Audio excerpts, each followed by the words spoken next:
my whole theory behind being a more competent paddler and more competent adventurer and getting experience is really to do just that, is to be safer and be able to go farther, go faster, cover more terrain and see more places and just be safer doing it.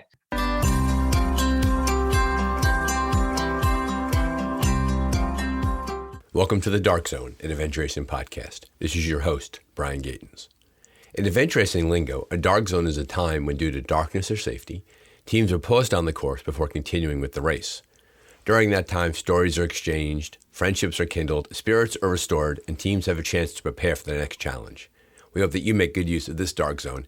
We're glad that you're here. Today we are joined by Eric Caravella of Packrafting Adventures. In partnership with the United States Adventure Racing Association, who has produced a companion video, we are happy to host Eric as he discusses packrafting, his personal journey, and how packrafting is growing as a discipline inside adventure racing. This is a good episode. Eric does a great job explaining all about pack rafts and what they can do for adventure racers and for plain old adventurers. So sit back and enjoy this episode of The Dark Zone. Eric is a longtime adventure racer, has involved in planning races, directing races. He's raced all over the world. And recently, in the past year to 2 years, and he'll talk more about that, he's branched out into an organization called Packrafting Adventures, an entity that he's put together that helps bring pack rafting into adventure racing, into people's lives through clinics and rentals and races and things like that. So Eric, welcome to the Dark Zone. Thanks for coming on today. Thanks for having me, Brian. So as adventure racing evolves as a sport, and while pack rafting has always been around, and it's been around for a long time, and I'll ask you in a second to talk about what a pack raft is and things like that, clearly more and more races are beginning to require pack rafts to be used for sections of the race as part of one, bike, trek, paddle, and now pack raft. Before we get into pack rafting and AR, can you talk to the audience a bit about what pack rafting is and what it entails? Yeah, so pack rafts are just little inflatable boats that can be packed down really small, stuffed in a backpack, carried long distances to allow the user to access remote waterways, whether they be lakes or rivers. Obviously they can be used for more than that. I use mine for roadside whitewater and, just day trips as well. But the real joy and the real benefit to using pack rafts is just the flexibility that they allow and the opportunity they give you to travel deep into the wilderness and access, paddling opportunities that you might not otherwise have. As a companion piece to this podcast, you and I were able to work with Dave Gedney from the United States Adventure Racing Association. We put together sort of a how-to video about pack rafting, and we encourage all listeners to the Dark Zone to head over to the USARA website, and there'll be a link there, and we'll connect that in the show notes. So it's a picture's worth 1,000 words, and that's going to be very helpful if people want to understand that. But for someone who's never pack rafted before, you mentioned small boats that can be packed down. Give us some context. What do they weigh? How small do they get? Do they fit in a regular pack? Do they have to go in a pack? Walk us through that a little bit. Yeah, I do demonstrate this with a number of different boats in the video. I have a few demonstrations and I show how they're packed up as well. But yeah, they range in size. I mean, there's a ton of different types and models out there, anywhere from 2.5 pounds for super remote, just mellow alpine lake crossings or canyoneering, to big burly 15-pound tandems that can charge down the Grand Canyon. And there are as many uses as there are models, and it'd be impossible to talk about every one of them. But by and large, the characteristic that defines the pack raft is its ability to be packed down and put inside a backpack of some sort. Bigger boat might require a bit of a bigger backpack, but most boats can be, compressed down to the size of a large sleeping bag, either strapped to the outside of a pack or stuffed inside like I like to do. And really it creates an easy opportunity to portage that boat into remote areas. Like I said, we use breakdown paddles, lightweight PFDs, and depending on the objective, you have any number of other pieces of safety gear, which I also talk about in the video. Big races coming up. Expedition Oregon and the Endless Mountains are requiring pack rafts to be used. We're seeing it also in NYRA's The Longest Day, which is coming up in May. Your individual experience somewhat mirrors the experience of the sport when it comes to the use of pack rafts. Tell us your origin story. How did you grow into pack rafting adventures? How did you grow into this as a pursuit? Walk us through your timeline. How did you end up here? I got into pack rafting through adventure racing back in 2014. I paddled a pack raft for the first time in Untamed New England, 4-day race up in Maine, put on by evil genius Grant Killian. By the way, of this Grant Killian, if you're out there and you're listening, we need you to come back into adventure racing. I will say that in every single podcast that I do. Grant, listen to the bat signal. Come to the adventure racing. Make a race. Be back. He's just going to pop up one day on social media and he's going to do his little like tap, tap, tap. Is this thing on? And everybody's just going to go ballistic. And he's going to host another world-class event. But, he was one of the earlier race directors to include pack rafting, and up in Maine, there's plenty of uses for them. But yeah, I borrowed a boat for that race, and just the route options and the creativity allowed on the race course just blew my mind. And it occurred to me that you could really extend that to personal adventures. And I ended up hanging on to a buddy of mine's boat for a couple of years after that, actually, and just poking around and doing my own thing. And like I said, it allows a level of creativity with respect to route design and linking up different treks and paddles, and just seeing a familiar wilderness in a new way, which I just loved. And so, fast forward to, I don't know, I guess it was 2019 when Rootstock announced that their 36-hour Two Rivers race was going to include pack rafting, and they got a deal with Alpaca, and they said, yeah, well, we'll give you a discount for any of the race participants. And I said, oh, okay, well, this might be my time to actually finally pull the trigger. And I decided, after years of thinking about it, I had always just assumed that I was going to get a tandem raft because that's what most people use in a race environment. They tend to be faster, and most adventure racers are really just focused on purely speed.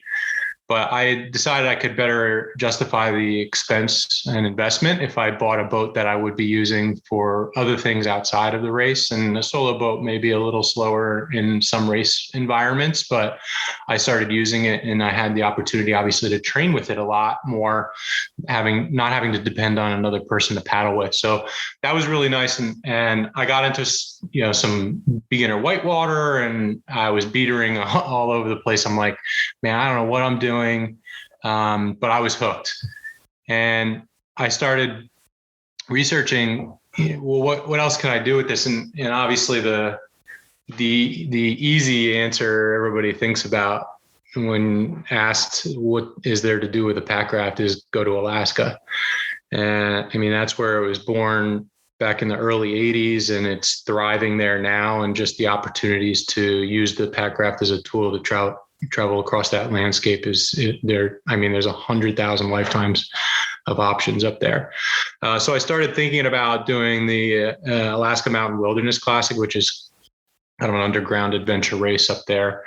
And talking to a few of my adventure heroes up there, they were like, well, you really should take some swiftwater safety training. And that was kind of where it started. Who's some of your adventure heroes? I'd love to, we'll link them in the show notes. Who's that?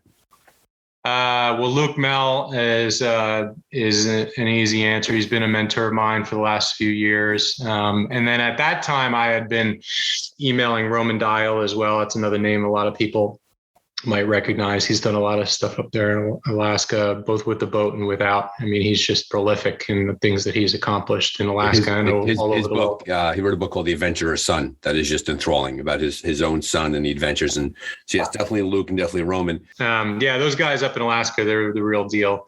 But to their credit, they said, look, it's really important that you understand what you're getting yourself into, not just with the environment in Alaska, which is a little bit different than on the environment here in New Jersey, but also with respect to river safety. And I'm glad they did that. They encouraged me to take river safety training, and I did.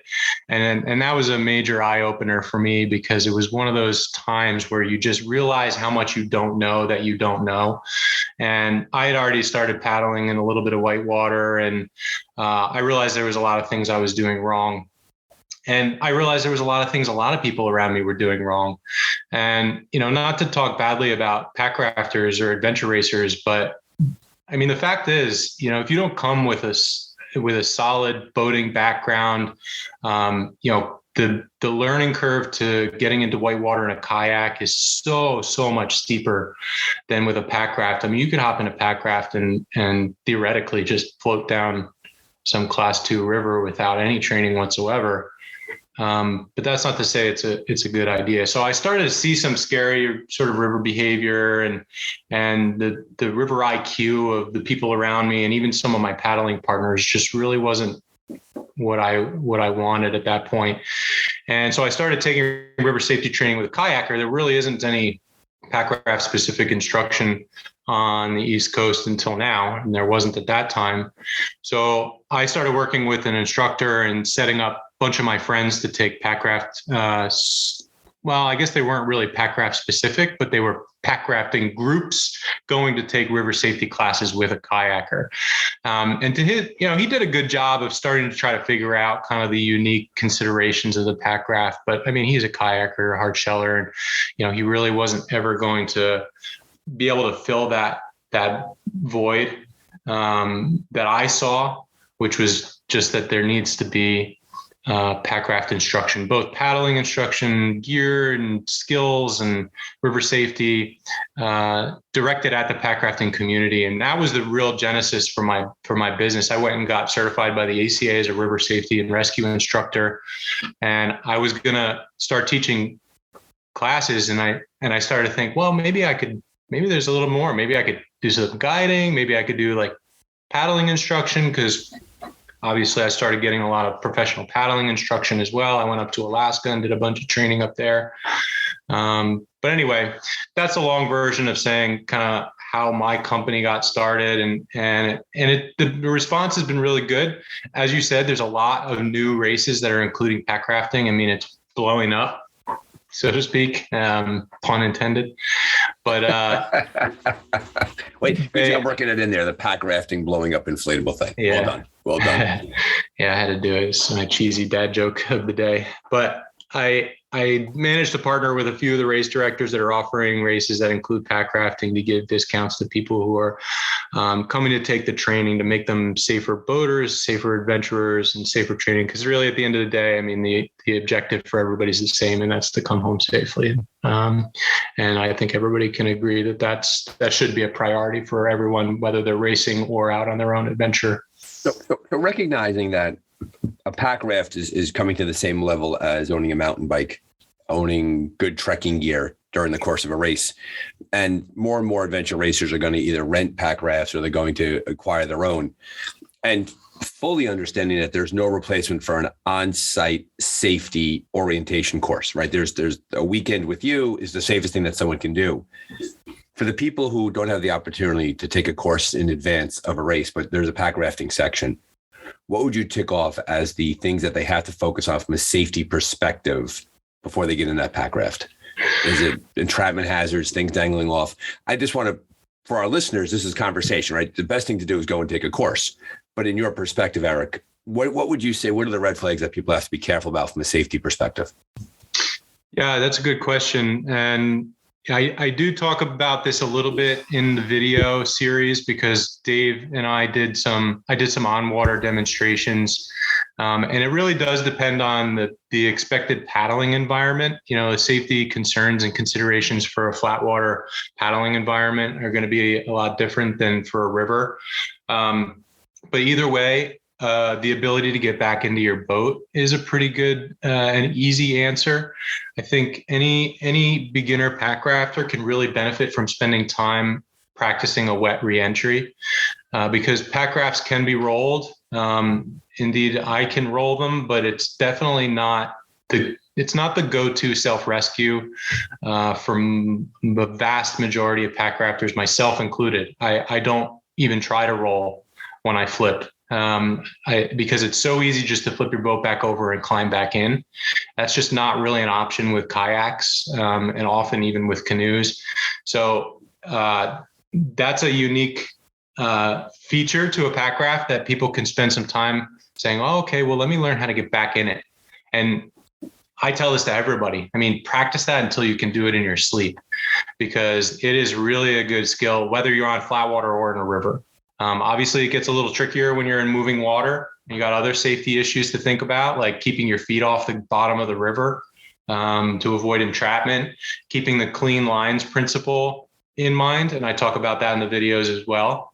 But yeah, really, it's, I could go on for hours and it's not going to make sense for me to talk about all this stuff. Really, you just need to take a course. And I know that's kind of a cop out, but realistically, being able to get back in your boat, having some sense as to like what is safe rigging and behavior on the river, really just having solid dialed boating skills is a foundation to safety. And, I can't stress this enough, really. And there's a lot to do about river rescue and rescue skills. And I love that. I love teaching it. I find it fascinating. All these river rescue techniques and all the things you can do with throw bags is just amazing. But if you can stay rubber side down and you just never swim, a lot of that stuff you're never going to need to use. So really safety step number one you can take is just learning how to be a competent boater. Going with competent partners is really important too. A lot of people talk about the dangers of going solo versus going with a partner. Yeah, well, if you're with a partner who doesn't know what they're doing, you could argue that that's effectively solo, or worse, if that person's ineptitude or incompetence is going to endanger you. So that's why I spent so much time trying to convince my friends and paddling partners to train either professionally or with me or whatever. And we spend a lot of time. I mean, Brian, we paddle together. How much time do I spend talking about safety considerations? We do pre-trip briefings and things like that. We just never take this stuff for granted, because my competence helps me, but it also helps you, and vice versa.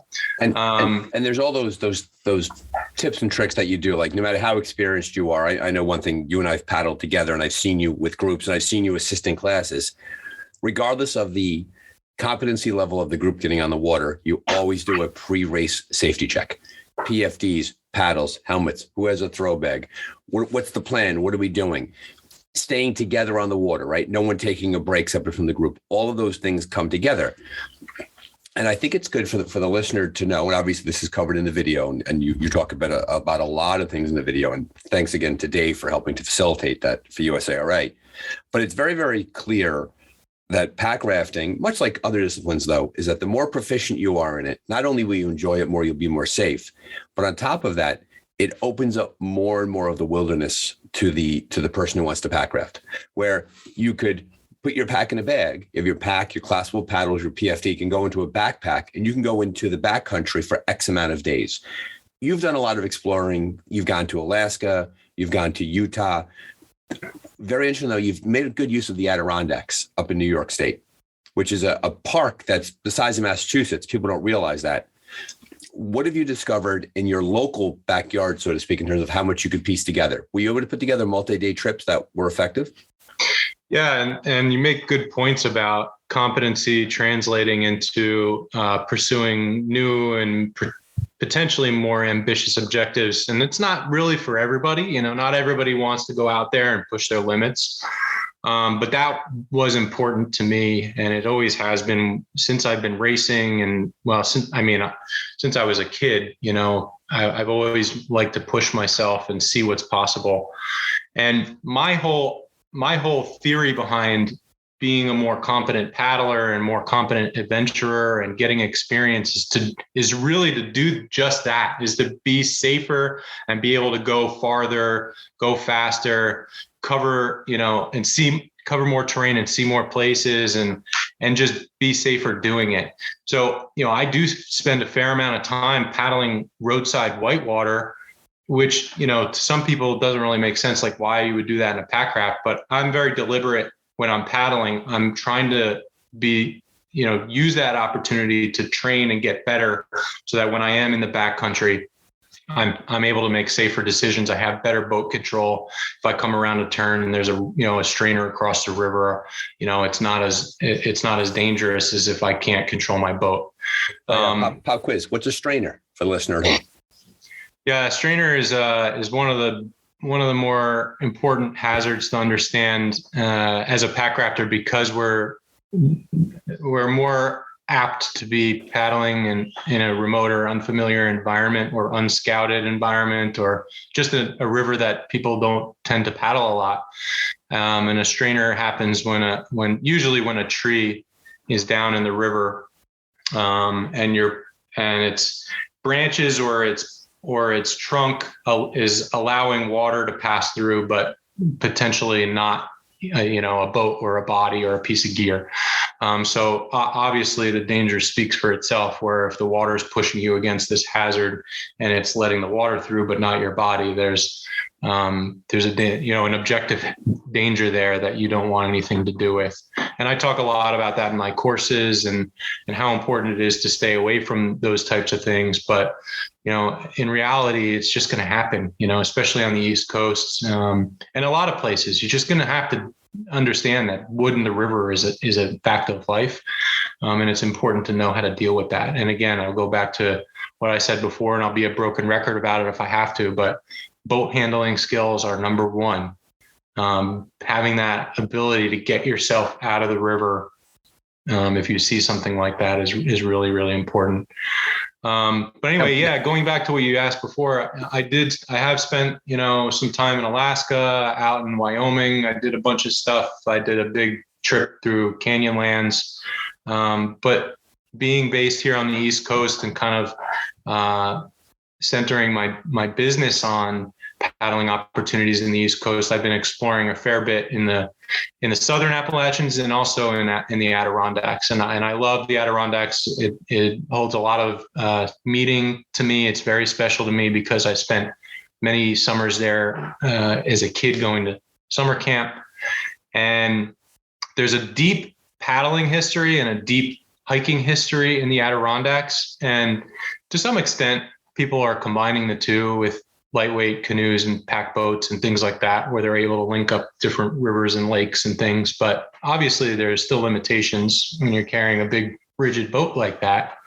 So what's been fun is poking around with the pack raft and linking up either unfamiliar or henceforth unpaddled water to existing routes, or just combining big ambitious routes into new combinations. I mean, it's hard to explain, but we'll do a trip, and again, you and I have done a couple of trips up there where we're in the backcountry for 2 days, 3 days, 4 days, whatever.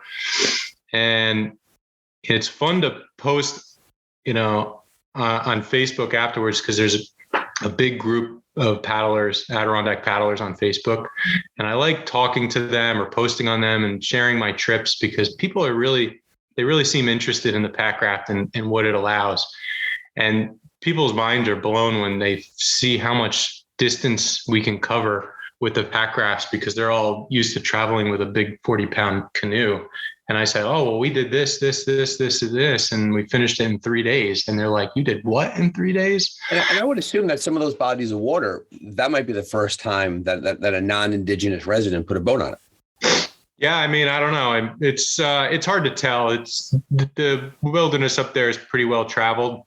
it's possible that I have paddled some things that, no one's ever paddled before, but I certainly don't claim any first descents.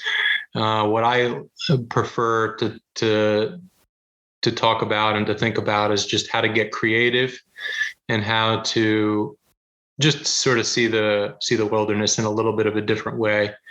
And I love maps. I mean, just like a lot of people who are going to listen to this podcast just have an unhealthy obsession with maps. And my wife will roll her eyes if she hears me talking about this. But really, I mean, if I had a dime for every hour I spent looking at maps, I'd be able to quit my day job. But, just the fact that you now have this additional tool in your toolbox means that all these blue circles or blue lines on the map now turn into trails where they were maybe a hazard or a blockade before. It just, you look at maps completely differently, and it just really expands the possibilities and gives you new opportunities to see the wilderness in a new way. And bringing that back to adventure racing, the fact that race designers and race directors, when they now know that pack rafting is becoming a standard piece of equipment that is being used and expected, and there's people who own pack rafts, and then there's rental companies much like your own that have access to pack rafts, and pack rafts are loaned, and some people are crazy, they own 2 or 3 pack rafts themselves, and they give these things out to friends.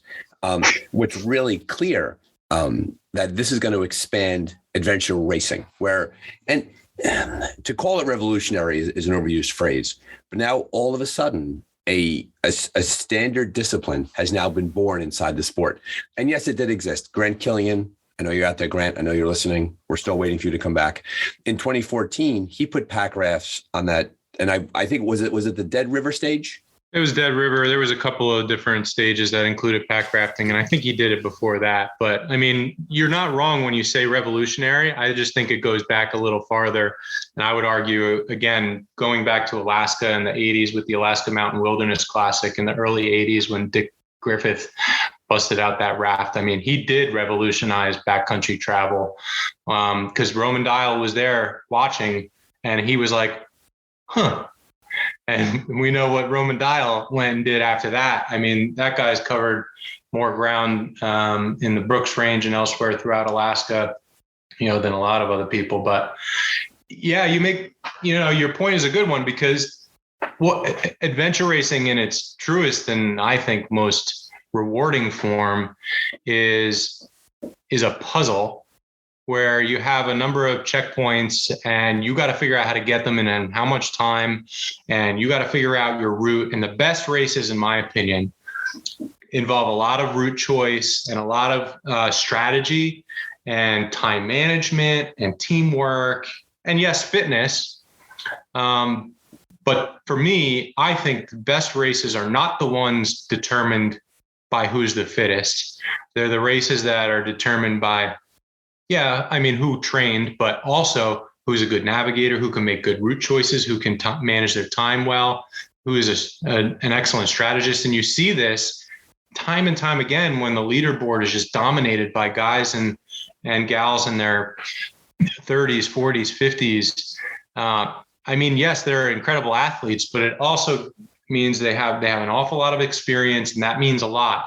And the really cool thing about pack rafting is it just adds a new dimension to being in that race environment and getting creative and having an additional tool and an additional choice, and going into this section and saying, all right, not only am I looking at this from like a point to point navigation perspective, but now I'm like, well, am I going to benefit from paddling this section versus hiking around or whatever?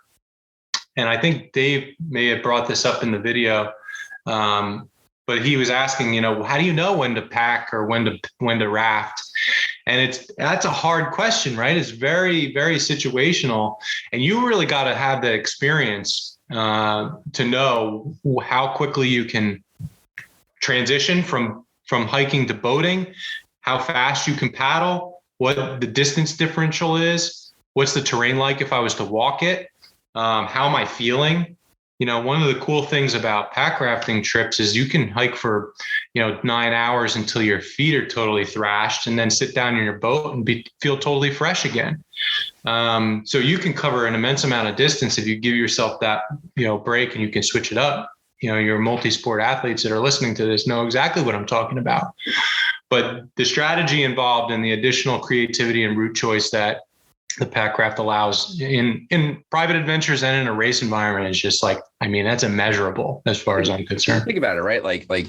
And we're blessed here. The adventure racing scene in America in 2022 is just starting to really blossom, and it's back with a bang. And the leadership of Michael Garrison, USARA, is really coming through. But we have all these races. But if you notice, in most races, when you get to a TA, they tell you the next discipline. Right? This is where you transition from bike to foot or to a paddle. How interesting would it be that when you get to a TA and they say to you, it's up to you. Like, you have a pack raft in your backpack, you have a trail, you have shoes on your feet. Maybe there's even a bike there. Your job is to get from TA 2 to TA 3. There's 5 checkpoints, 10 checkpoints, 12, how many in between? And your job is to go figure that out. And you could paddle it, you could trek it, or you could bike it. But that's not a us decision. That's a you decision. And that's one thing that pack rafting does, because you don't really see a lot of that in a lot of races. A lot of races, they say what the next discipline is no matter what. Yeah. And honestly, that's part of the reason that I don't race too much anymore. I still stay very involved in the racing scene. I'm on the USARA safety committee. I think it's really important to stay plugged in with the scene, and not just because a lot of pack rafters on the East Coast are also adventure racers, but realistically, I think this is a good place to really foster a burgeoning sport.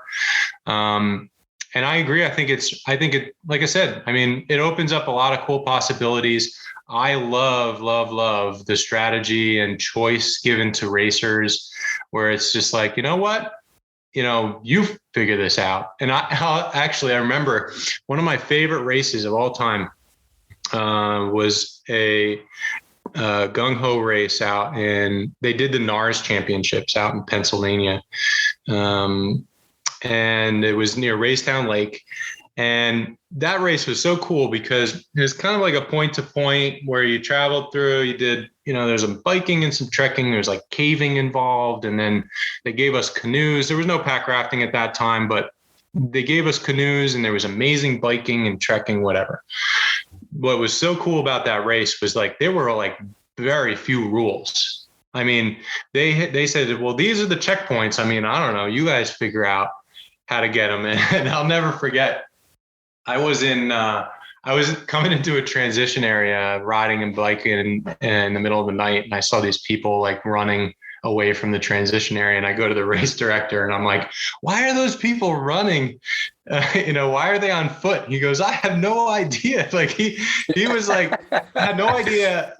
Every team used a different strategy, got different checkpoints by different means of travel. We were boating, canoeing with our bikes in the boats, carrying our canoes loaded with bikes and gear. It was mayhem, but man, it was so cool to have those tools and then be able to decide how to use them.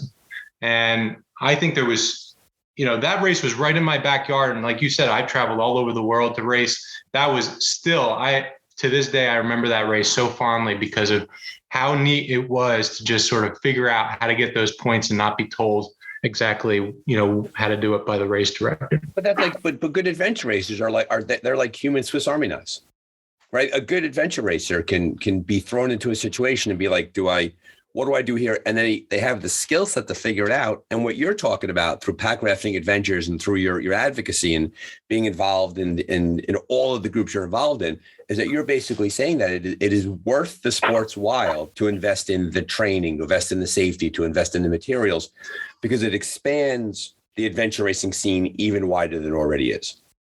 Yeah, because look, I think the important thing is we do an adventure race, and maybe the race director does give us a lot of leeway on how to race it, but we do still depend on them to transport bins and gear and boats and bikes from point to point and things like that. And it's really fun to kind of pick our way through a course and then talk to all the other racers afterwards about it. I mean, that's one of my favorite parts about racing is the afterwards, when I'm, talking to my friends and saying, well, how did you do this?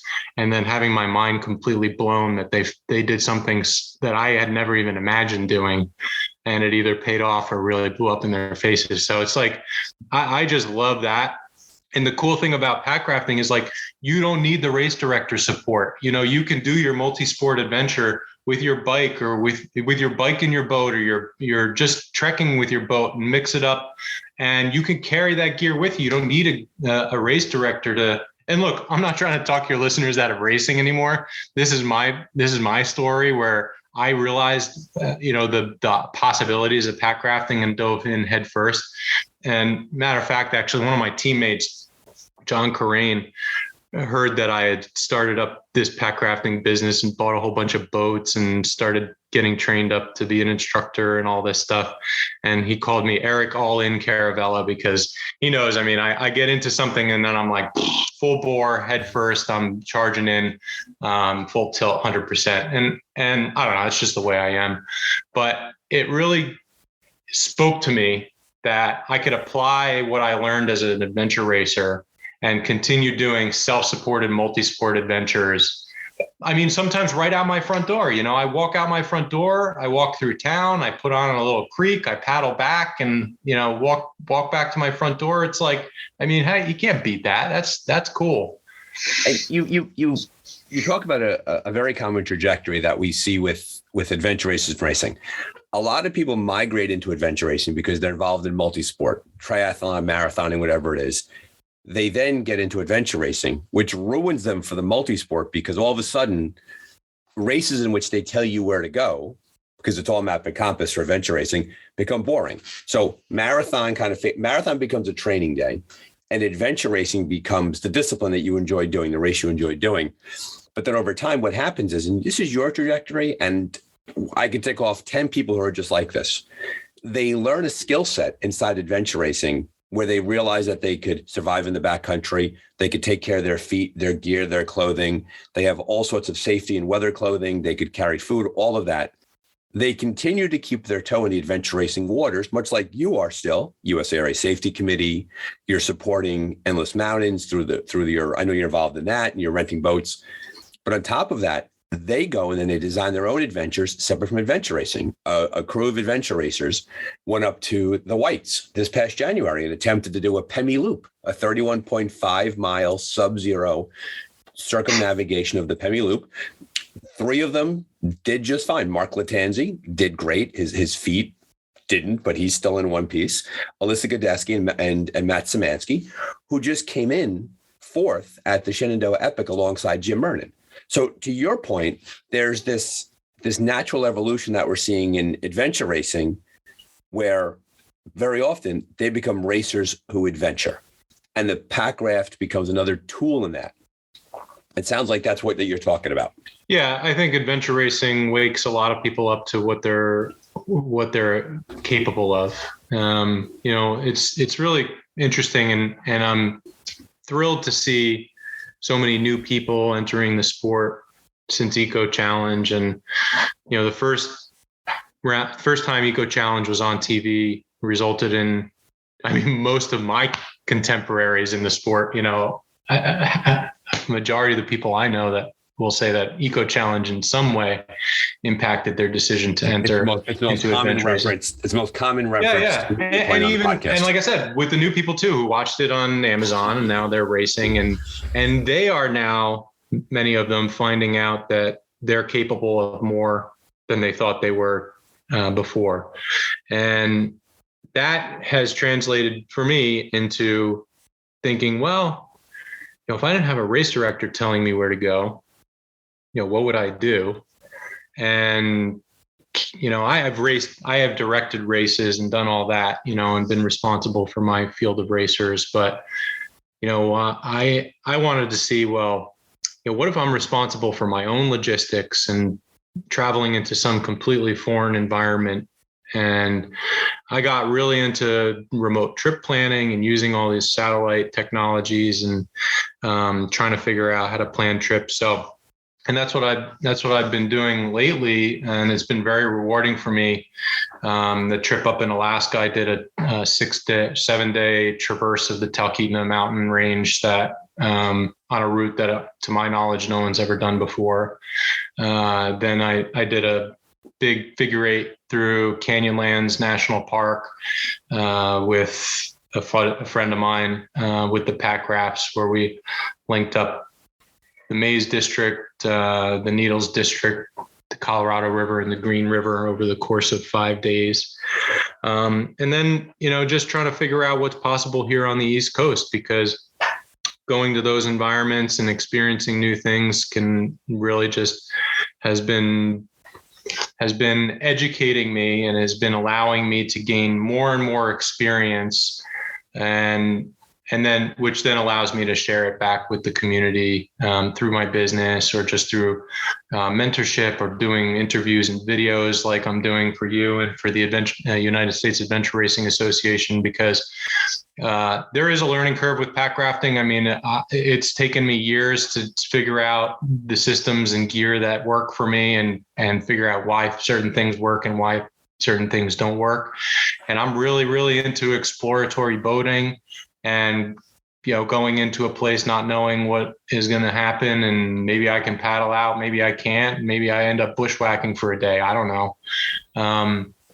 But it's been fun trying to figure out how to plan those trips and spend the time on logistics and on safety and doing all that, and coming away with a really positive, rewarding experience. Before going to Canyonlands, I had never spent any time in the desert, and we had that 5-day route we did was just an amazing good time. I mean, it was hard, but it was amazing. Same thing with Alaska, So that's been sort of my excuse for doing all these adventures privately, is because it educates me and gives me info and experience to pass down to the next people who are up and comers. Well, I want to come back to the breadth of what you've learned and what you could offer, and the trip planning and all that, because I think the listeners to the podcast will find that fascinating.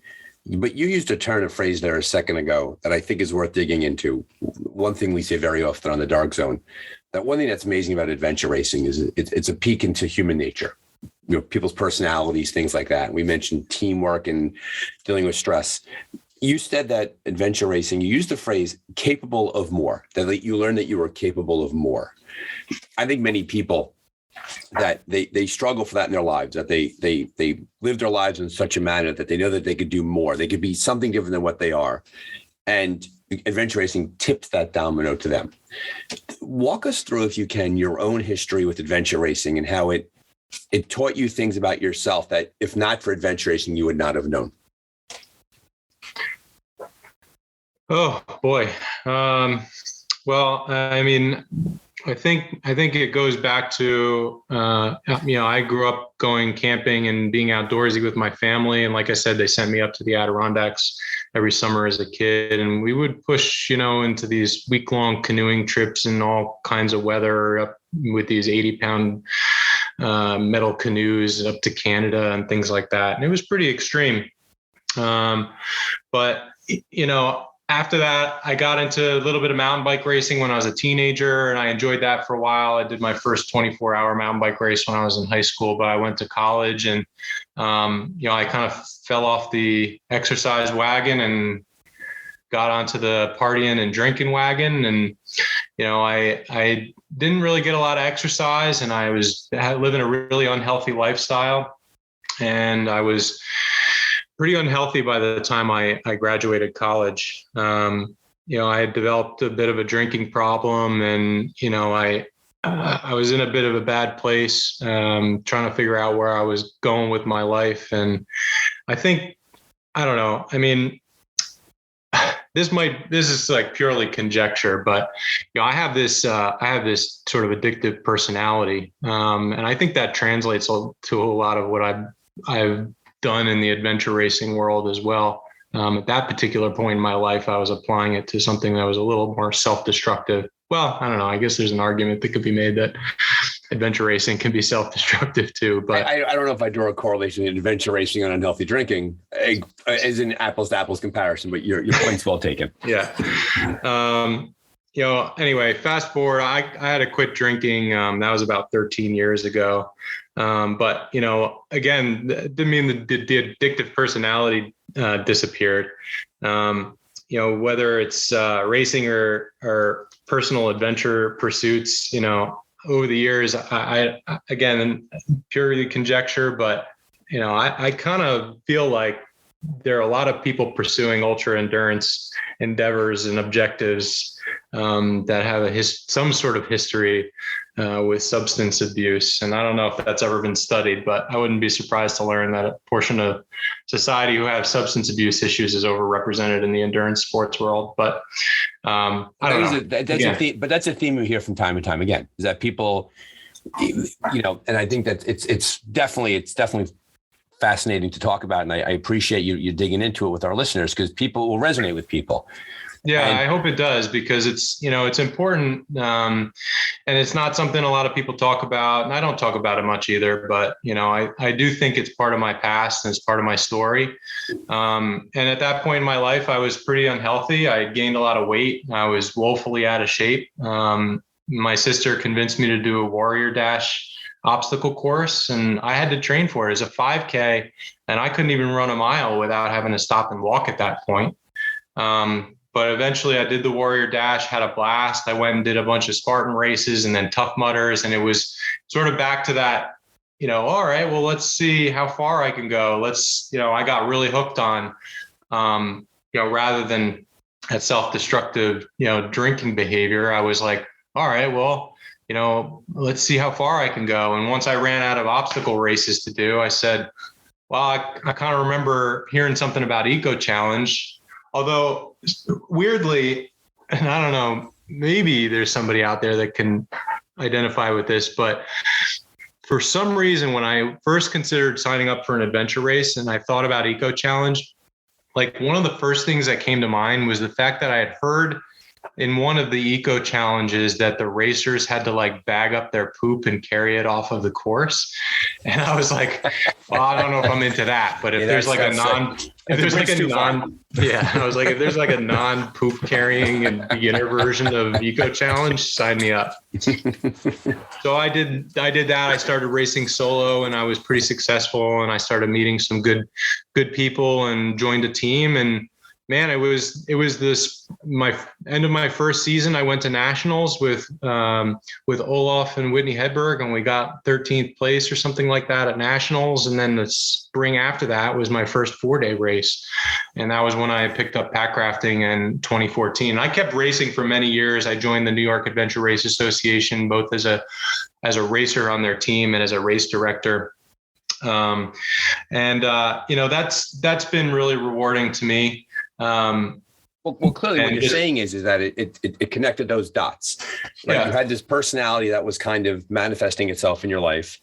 Your sister talked you into getting some sense of health into you, but then all of a sudden you stumbled into an adventure race, and then a lot of those boxes were just checked for you. And I went in like a matter of like 2 years from not being able to run a 5K to doing a 4-day race in Maine. And it's like, it's not exactly like couch to 4-day, but it's pretty close. And I was like, well, that gave me a lot of perspective on my capabilities and my potential as an athlete. And it gives you perspective on regular life too. It's like, we're very privileged to have these pursuits, as you say, very often. That's one of the things, I really think a lot about, that after you sort of drilled that into my head, Brian, and I appreciate that, because it is important to keep perspective on how privileged we are to put ourselves in these uncomfortable situations. And I think it's important to learn from them. And I have tried to do that, both learning about my athletic capabilities, but also learning about, my life and how some of the things that kind of go wrong in day-to-day life don't really seem like such a big deal after you've, survived some big long race or whatever. It puts things into perspective, and it just sort of helps center me. And it sounds like what you've done is you've then drilled that overarching enjoyment of adventure racing. You've drilled lower to where now there's like almost like a hyper focus where with the pack rafting, you realize that you're giving, first of all, you enjoy it, right? Let's be honest, like you enjoy it immensely and you put your time into it, but also you give back to the sport in an incredible manner. You give back to the sport in terms of safety, right? You're keeping racers safe through the work that you're doing. You give back to the sport in terms of expanding what race directors can offer racers, and more varied races is good for the sport, right? So those safety and growing the sport, and then of course being an advocate for pack rafting, how those things meld together are three things that you've brought to this, right? And this was only possible. You could only give this to us because you went through your personal experience, which has culminated in this conversation today, in which you're able to then talk to a larger audience about not only your history, but about how adventure racing has made you who you are today. And on top of that, you give it back to pack rafting. So that's pretty, when you connect those dots, it's pretty cool. Yeah, I appreciate it. I mean, I don't think I'm going to be able to leave the room after this interview, Brian, because I'm going to have too big a head. You're very complimentary, and I appreciate that. But at the end of the day, like I said, we're all out there just trying to have a little bit of fun and learn something along the way. I do think the safety aspect is very important, which is why I joined the U.S. Area Safety Committee as well. But it's in reality, it's like, we're trying to have fun and get out there and enjoy ourselves and try something new and explore a little bit and see the world around us. But yeah, I do want people doing it in a safe way. If I can help a couple of people make safer decisions along the way and come home to their families, that's a huge win as far as I'm concerned. Tell our listeners about your upcoming race. Yeah. So, going back to what we were talking about sort of my style of adventuring and what I look for in a race. And I mean, really the Alaska Mountain Wilderness Classic has just been sort of an obsession of mine for a number of years. I haven't done it yet. I was going to go up in 2020 to do it. And, obviously you can imagine what happened there, but basically I think that the pack raft is at its essence a tool, and it's a tool to use to discover a landscape or to cross a landscape or to see a landscape in a different way. There are a lot of people out there using them as tools for different things, like to access really remote, wild Class 5 whitewater. I like to use them to traverse landscapes and just sort of see new areas in a new way. And that's kind of what the Alaska Mountain Wilderness Classic is. That's what a lot of my personal trips look like, landscape crossings. And it occurred to me that it might be cool to bring that to the adventure racing community and really distill it down to kind of its essence, its purest form. And that's what I'm trying to do with the Eastern Mountain Wilderness Challenge. And as I've said, I've spent a lot of time up in the Adirondacks, poking around, exploring, and using the pack raft up there with a lot of success and some hardship. But I've seen a lot of cool things that I would love to share with the adventure racing community. So this is all to say I'm putting on a race, right, in August in the Adirondacks. You're getting there eventually. Keep going. Yeah. Yeah, I beat it around the bush a little bit, but basically the idea is that it's a 30-hour event, 30-hour race where you start at one point with everything you need to get to the finish. No transition area, no race director supported transition areas. It's just start to finish, 4 or 5 checkpoints, huge distances between checkpoints and big route choice. And racers will have the freedom to sort of explore this big, massive course on their own terms, so to speak. And using the pack raft, they can still get a multi-sport experience and everybody's race course or their race experience is going to look different, because, I wanted to make this big, open, honest course where it can give people as many options and as much freedom to explore this spectacular wilderness that's, really not commonly visited because it's so remote and difficult to access. But the Packraft is a perfect tool to get there. And I really want people to be able to explore it on their own terms and sort of see what it takes to cross a big landscape using the boat. And that really speaks to me, that style of a race course, sort of my style of adventuring. So that was really the idea, is to put together a race course that sort of embodied my adventure style and how I like to use the boat, how I like to use the Packraft. So Eastern Mountain Wilderness Challenge, August 20th to 21st in the Western Adirondacks. I'm not revealing the exact location yet, but it's an unoften visited corner of the wilderness that I think people are really going to be interested in. So, how many checkpoints did I hear? Was it 5 checkpoints? Yeah, 5 at most. I may actually remove one of those and go with 4. I haven't quite decided on that yet. And the course is open for how long? Course is open for 30 hours, and I do expect the hard charging lead teams to finish well in advance of 30 hours. And such is the nature of doing these point to point courses with no short course options, no way to pick a racer up off the course and transport them ahead. That's not the theory here. It's that everyone has their own experience on this course, and the fast people will finish quickly. It's still a big, very difficult course, but people can come out and really make a weekend out of it. And I think that I'd like to give that opportunity to people who aren't the hardcore, like I said, hardcore, hard charging adventure racers. And to that end, I'm also including a non-competitive digital division, which is something that's not really common to adventure racing. So I will be allowing people to use solos and teams to use a GPS unit or their cell phone, because there are a number of cell phone apps that allow offline map navigation right on your cell phone screen, like Gaia Maps is something I use commonly as a backup to a paper map.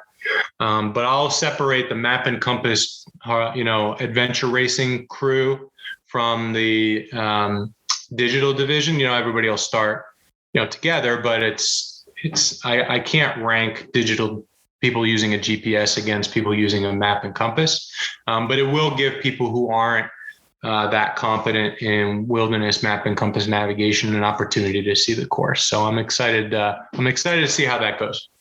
And congratulations on bringing a race into the Adirondacks, because that's a very complex permitting dynamic. For years, it's hard. It's not easy. And it's not, I won't say it was easy this time, but I had a bunch of good meetings with the rangers and the forestry staff up there, and we talked a lot about keeping the event low impact and making sure people are safe because of how remote it is and how difficult rescue and extraction from this area can be.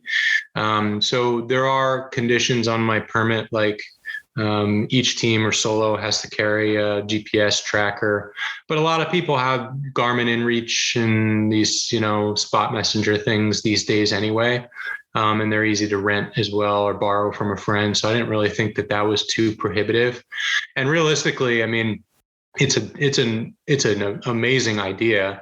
And this tracking is becoming so common with adventure racing these days. It gives the race director a good peace of mind. For me, I'm going to love knowing exactly where my racers are and be able to communicate with them, and the forestry staff and the rangers are going to like knowing where the racers are. And it's good for them, the racers too, to have that peace of mind and be able to communicate if they get in trouble or whatever. I use the Garmin InReach Mini, and I mean, in my opinion, there's really no reason anybody shouldn't have one of those if you're doing, any wilderness stuff these days. Yeah, I want also. The Garmin InReach Mini is just it weighs like 3 ounces, and you can. Yeah. And I've used it to text with my family from some canyon in the middle of Utah, from some mountain in the middle of nowhere, Alaska. It's just incredible, right? The power of those tools. And I would recommend everybody consider it, because it's just an amazing tool that everyone should be using these days. So one comment and one question. One comment was, this past weekend I mentioned we had the Shenandoah Epic, and Mark and Margot Harris with Adventure Enablers put that race on. And to their credit, Glenn Gibson was not racing, and he was offering Facebook Live updates, basically typed in over the course, talking about the race strategy that was being used. And it felt as if they had crossed a bit of a line in a very, very positive way about how people who are not racing can be actively engaged in the race at home. And they did a great job with that. And I think that's a bit of a model we're going to see going forward with how races are shown live. The question I have is, and knowing that very often those trackers rely on cell service in the Western Adirondacks is a cell wasteland. They don't exist out there. Will there be live tracking for your race, or is it merely the GPS is only a backup safety device?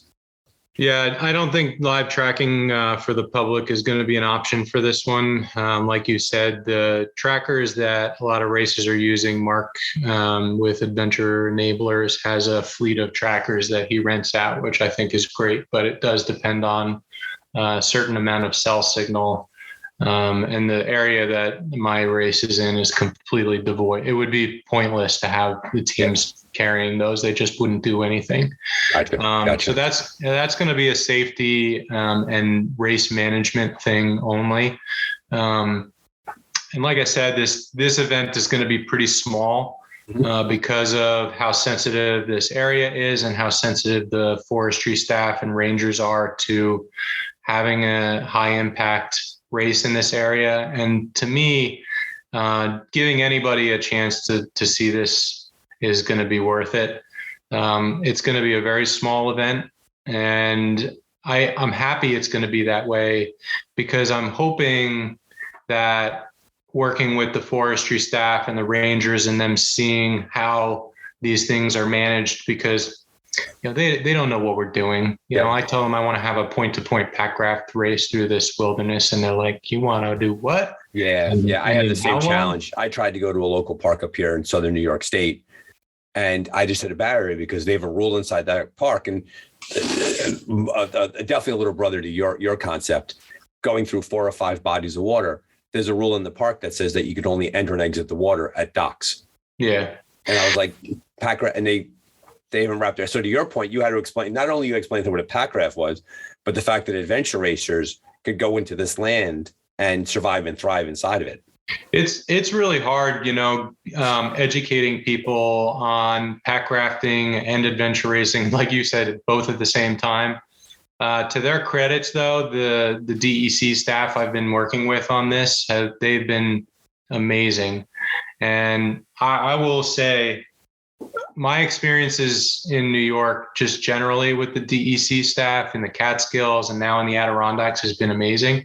And I really hope to continue this relationship going forward. And I'd like the Eastern Mountain Wilderness Challenge to be a yearly thing. Might not always be in the Adirondacks, but I think that it's just ripe for amazing adventure racing.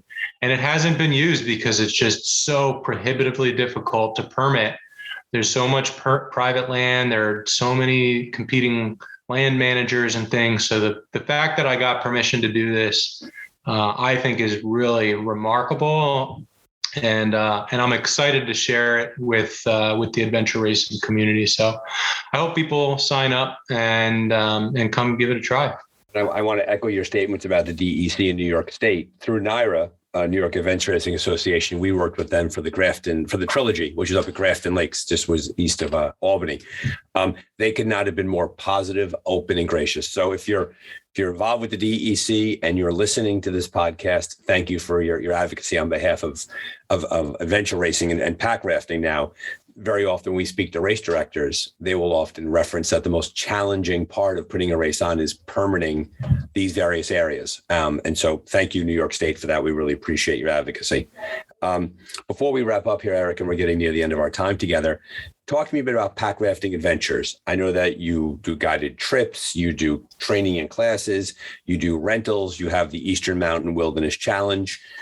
Give our listeners, if they want to dip into their toes into the packrafting waters, pun intended, what will they pick up if they visit your website and if they speak to you directly? What do you offer them as a service? Yeah, so thanks for asking. And again, it really goes back to the genesis of this whole company has just been safety. And it's certainly been growing the sport and advocacy for packrafting and getting more people to participate in the sport and enjoy it. And but, at the end of the day, I really, my bread and butter with this is the instructional model where I like to teach some combination of paddling and river safety and rescue. And it's really eye-opening for a lot of people. And I mean, certainly was for myself. I probably shouldn't talk for other people, but in my experience teaching people, I just especially love beginner instruction because it's just, there are so many of those little aha moments that's so rewarding. And, I taught a 2-day course about a month ago, and just the improvement between the first day and the second day, and my students was like unbelievable, and they were paddling class 3 on day 2. Some of them were paddling on a river they had paddled before and never managed to get down without swimming a bunch of times. And they were really thrilled that, they were able to apply some of what we learned on day 1 and actually turn that into like better boating style and being more competent on the river. So I really love that teaching model and being able to share the information with beginners that will make them safer boaters. And they probably follow that model where they learned something new, they regressed, right? They struggled learning the new knowledge, and then they progressed after a day or two, because that's a very common model everywhere. So if anybody is taking a packrafting course, and if they feel like they forgot how to paddle a boat, that's part of the learning process. Yeah, it's different. And I talk about this in the video, but the paddling a packraft is different than paddling a kayak or a canoe. And like you said, you might have some bad habits already that you need to break, or you really might just not know what you're doing at all, and that's fine. I commend anybody who seeks out additional training. And even though I teach people, I'm always training. I'm still trying to learn. I'm going out to Colorado this year in a couple of months to train for a week with these paddling instructors out there that I really respect. And I try to paddle with new partners who are more experienced than I am. I'm hoping to get up to Alaska again this year to paddle with some really amazing adventurers up there. So that whole continuing education thing, I really can't. I mean, look, Brian, I'm preaching to the choir here, Mr. Superintendent there, but I think it's really important to be open to learning new things and to admitting that maybe you don't know the best way of doing something.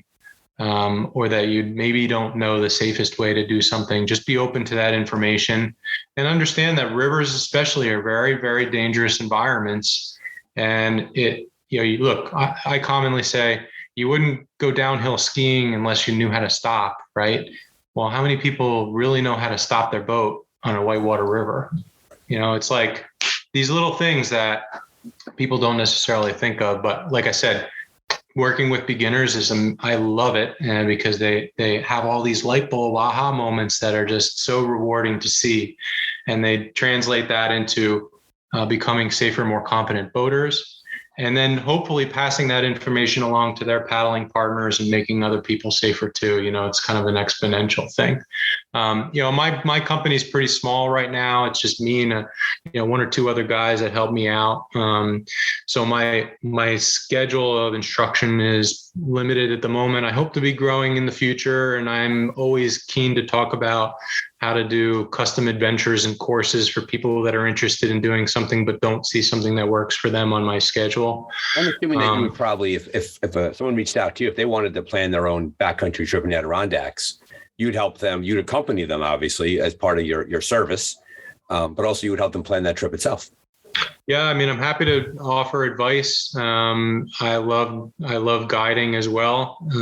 All that is, that's all possible. And I've written a bunch online, stuff that we've done in the Adirondacks and things like that. I don't want to give away too many of my hard-earned secrets for free, but I think sharing some of the cool things that I've experienced and giving some people some insight on how to plan their own trips and do so safely. And I think that's really an important piece of the puzzle for me, is just, talking to somebody and feeling them out, trying to get a sense as to like what's an appropriate objective, and helping them figure out something that's going to be rewarding for them, but also it's not going to get them in over their heads. What's the website where they could find you? Packraftingadventures.com. It's pretty simple. Nice and simple. Yeah, it's pretty simple. And like I said, I have rental boats for people who want to go out there and try it out, or who want to participate in one of my courses and don't have their own boats. I'll give you the tutorial on it. I've got some amazing brands supporting me. Alpaca supplies all my boats. They're the best in the world, hands down. I mean, there's no question. So I got a whole fleet of Alpaca boats. Aquabound and Werner paddles and Astral PFTs. I mean, you'll see all this stuff on my website, but I picked these brands for a very specific reason. I plug them now because they deserve it. I don't want to be like a commercial here for these brands, but I sought them out specifically because they are the best in the world at doing what they do. And I talk a lot more about gear in the video series, and people are going to really love that show and tell stuff. I guarantee it. It's really, really cool to see kind of what the different boat designs are and how they can be applied to different objectives. But at the end of the day, I spent a lot of time and money trying to figure out what the best gear is for the best, for accomplishing a particular objective. And that I share as much as I can in the limited amount of time I can when I teach my courses. And I try to impart that knowledge. So maybe I can save some people some time not making all the same mistakes I made. Eric, you've been more than gracious with your time. Thank you for your advocacy for packrafting and adventure racing. We'll see you out there. All the best. Thank you, Brian. It was a pleasure.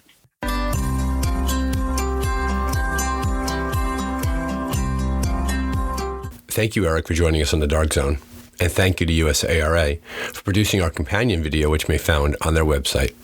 All links are found in the show notes. If you've enjoyed this episode of The Dark Zone, please spread the word by giving us a rating on your podcast platform of choice and telling your friends and neighbors all about The Dark Zone and Adventure Racing Podcast. Have fun out there and be safe.